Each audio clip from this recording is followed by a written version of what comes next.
계속돼서 이런 뉴스들이 지금 나오고 있어요. 김건희 씨와 관련해서도 의심됐던 게 명태균 씨 측에서 이것도 참 하는 방식이 아주 정교한 것 같은데, 내가 복귀를 해보니, 지금 와서 복귀를 해보니 이게 언제죠? 2024년 2월이죠. 2024년 2월 16일과 19일 사이에 김건희 씨와 텔레그램으로 이런 통화를 한 것 같아. 근데 이 통화 내용은 당시에 김건희 씨가 나에게 김상민 검사, 조국 전 검사입니다. 김상민 전 검사가 조국 사건 때 많이 도와줬으니까 이 사람을 좀 경남에다가 좀 꽂아달라라고 하니까 이거 안 된다. 이렇게 하면은 지금도 힘든데 당신들 110석도 못 얻는다라고 이제 대화했다는 내용이잖아요.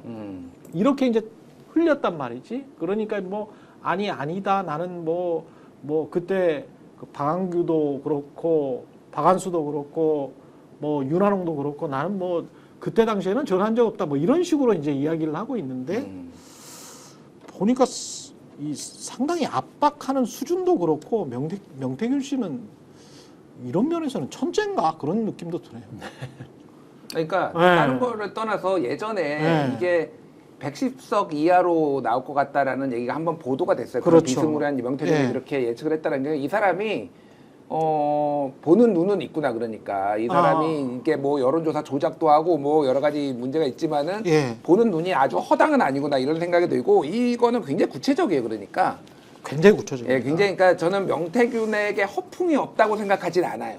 허풍은 있겠지. 허풍은 있어요. 네. 본인의 능력을 과장함에 있어서 허풍은 있는데, 이런 디테일한 것까지 정확하게 기억을 해가지고 이게 이제 복기록이라고 해서 기억에 의존해서 한 거기는 하지만은 이거를 다 불신할 수 있을까, 신뢰하지 않을 수 진짜 있을까? 기억일까도 뭐 아닌 것 같아. 내가 보기에는 사실은 다시 한번 들춰보고 다시 한번 들어본 거지.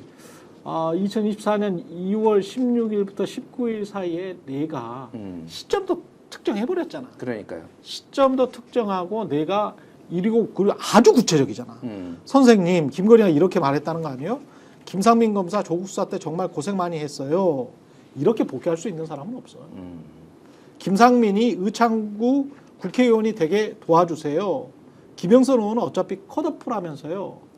근데 모든 상황이 다 맞아. 그렇죠. 아, 그 당시에 정황에 대해서, 그러니까 지금 그 스토리, 김건희는 아마도 김상민 검사 등을 밀었을 것이고, 근데 다른 쪽에서 지금 김종양 씨를 아마 선호했을 것이고, 그렇죠. 그래서 그 충돌이 있었을 것이고, 예. 그런데 또 명태균 씨는 다른 생각을 했을 것이고 등등의 스토리는 이전에 우리가 상정했던 스토리거든요. 그렇죠. 그랬을 거라고 상상했던 건데, 그 얘기를 명태균 씨가 하고 있는 건데, 여기서 중요한 게 아까도 말씀하셨지만 김건희가 이렇게 구체적으로 공천에 개입했다라는 게 일단은 1차적으로 드러난 겁니다. 그렇습니다. 그게 핵심이죠. 공천에 굉장히 구체적으로 개입을 했고, 그래서 명태균 씨한테 김상민을 꽂아야 된다라고 하는 압박을 이제 가하면서 그거를 설득해달라고 이제 부탁을 하고 있다라는 게 여기 드러난 것이고, 그 다음에 그 명태균 씨는 근데 거부했다는 거지 않습니까? 왜냐하면 본인이 생각하는 그림이 있어서이기도 하지만은 어쨌든 그렇게 할 경우에는 선거 진다라는 명분으로 거부를 했고, 거부했더니 김건희가 뭐라고 얘기하냐면, 아니다, 우리는 대승한다, 이번에 보수정당 역사상 최다 의석을 얻는다.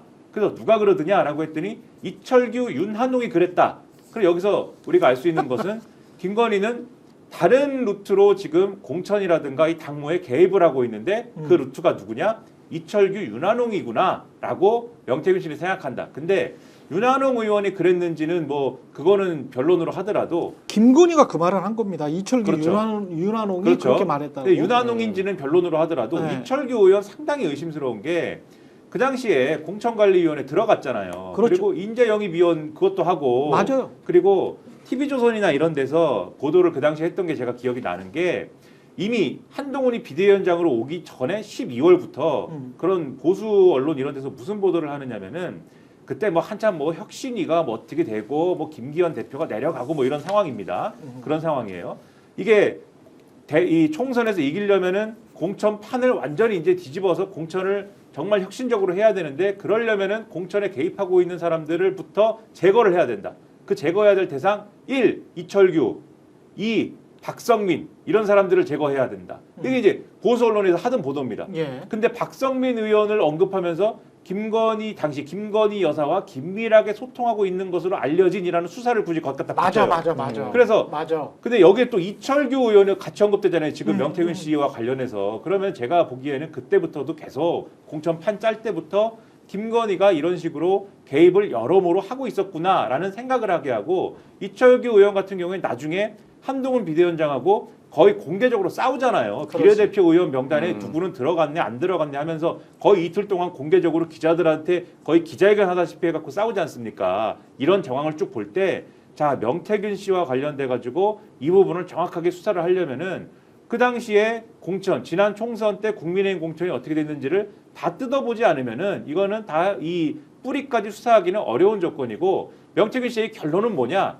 그럼 그 당시에 총선을 크게 이길 줄 알았는데 결국 뚜껑 열어보니까는 명태균 씨 말이 맞지 않습니까? 110석 아래로 나오지 않았습니까? 그렇죠. 아 그래서 군인을 선관위에 보낸 거 아니냐 계엄을 선포하고 이런 거거든요. 그럼 이게 과연 연결고리가 거기까지 이어지는 거라고 한다면은 그럼 이게 특검을 동원해갖고 수사하지 않을 수 없는 상황이다. 이 얘기를 지금 하고 있는 거죠. 스픽스는 말하는 언론입니다. 대세는 유튜브, 그중에서 스픽스.